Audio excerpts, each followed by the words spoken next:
রহমতের নবী যদি বলিয়া থাকেন কোনো টেনশন নাই, আল্লাহ ইজ্জত হেফাজত করবে। এমন একজন বিবি ঘরের মধ্যে পাওয়া কপালের ব্যাপার যে স্বামীর পেরেশানিটা ভাগ কইরা স্ত্রী নিয়া স্বামীকে সান্ত্বনা দিবে। স্বামী কোনো পেরেশান হইও না, কোনো টেনশন করবা না, আজকে কামাই করতে পারো নাই, আজকে কোনো রকম মরিচ দিয়া খানা খাইয়া আমরা ঘুমাবো, বাজার করতে পারো না, টাকা নাই, আমরা কোনো রকম খাইয়া জীবন কাটাবো। এমন বিবি হাজারে ঘরে একজন পাওয়া বড় কঠিন।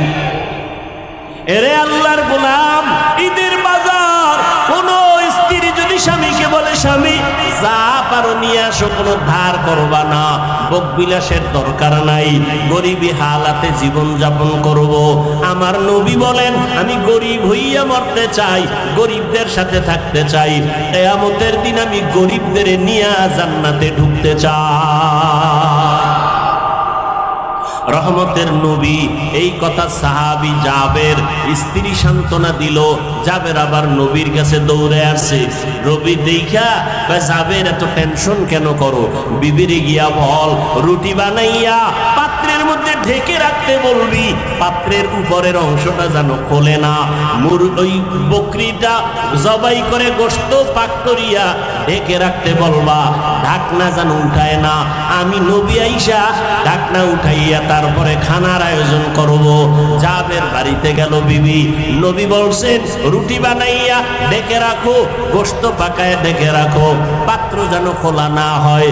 নবী হাজার সাহাবাদের নিয়ে ঢুকলেন জাবেরের ঘরে। খানার পেয়ালা, রুটির পেয়ালা নবীর সামনে দিল।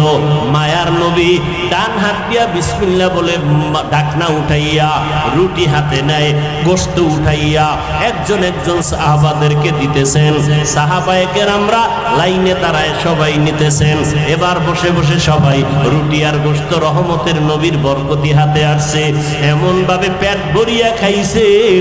সর্বশেষ আমার নবী কয় জাবের এই পেয়ালার ভিতরে হালকা গোশত আর রুটি তোমার ঘরে যাও, ঘরে যারা আছে বিবি বাচ্চা এদের নিয়ে খাওয়াও।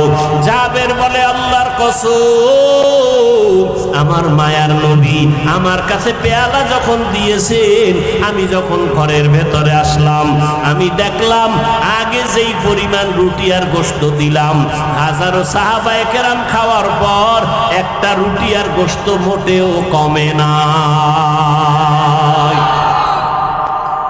সেই গোশত পরিপূর্ণ আছে, বরকত কার?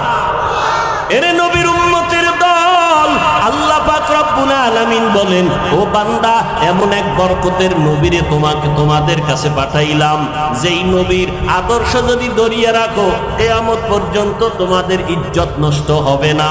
আজকে এত সম্মান আল্লাহ দান করেছেন, কোটি টাকার মালিক হইলে সম্মান পাওয়া কই?